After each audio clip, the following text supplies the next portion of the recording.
Sur tout un autre plan, l'Association malienne pour l'éducation et le développement a animé ce samedi 3 septembre 2022 une conférence de presse.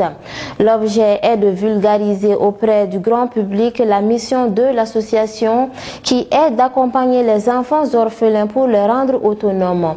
Le village d'enfants Sakina de Sola sur la route de Koulikoro a abrité la dite conférence de presse. Abdou Ouattara et Ladji Traoré pour le reportage. Le village d'enfants de Salah est créé par l'Association malienne de l'éducation pour le développement, une association qui existe depuis 2014 au Mali. Au total, 129 orphelins sont à leur charge. Le nouveau système adopté est de quitter le système d'orphelinat pour le système de parrainage. Tel est l'objet principal de la conférence de presse. Le village d'enfants Sakina est un orphelinat qui a vu le jour depuis septembre 2010. Initié par l'Association malienne pour l'éducation et le développement. L'objectif principal de cette conférence était d'informer l'opinion publique nationale et internationale du tournant que nous nous apprêtons à prendre. C'est-à-dire, nous allons quitter le système d'orphelinat vers le système de parrainage. C'est-à-dire, les enfants anciennement étaient logés ici.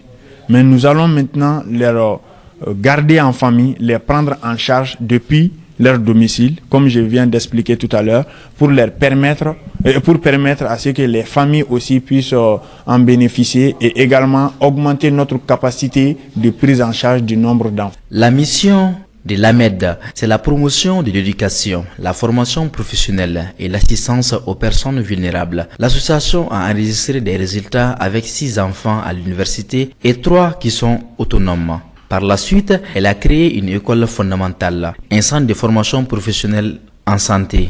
La mission, c'est la promotion de l'éducation et la formation professionnelle et assistance aux personnes qui sont issues des familles difficiles. Les résultats, on peut dire que les résultats sont très encourageants dans la mesure où nous avons 6 enfants qui sont à l'université, environ 17 enfants qui sont au niveau du lycée et également 3 sont déjà autonomes. Il y a encore 3 qui viennent d'acquérir des compétences en formation professionnelle. Donc ceci, on peut dire que c'est très encourageant et nous comptons vraiment améliorer ces pratiques pour permettre, et ça c'est sur le plan impact direct sur les enfants. Mais en termes d'infrastructure, nous avons beaucoup évolué dans la mesure où on a lancé une école fondamentale, un centre de formation, un centre de santé et tout ceci sont des acquis non seulement pour le centre, mais aussi pour la population environnante. Et également, nous avons beaucoup contribué à la réduction du taux de chômage, parce que 80% de nos employés sont recrutés dans les communes et dans les environnants. Ils ont profité de l'occasion pour remercier leurs partenaires et également les exhorter à les assister dans le cadre de leurs activités génératrices de revenus pour les permettre d'atteindre les objectifs.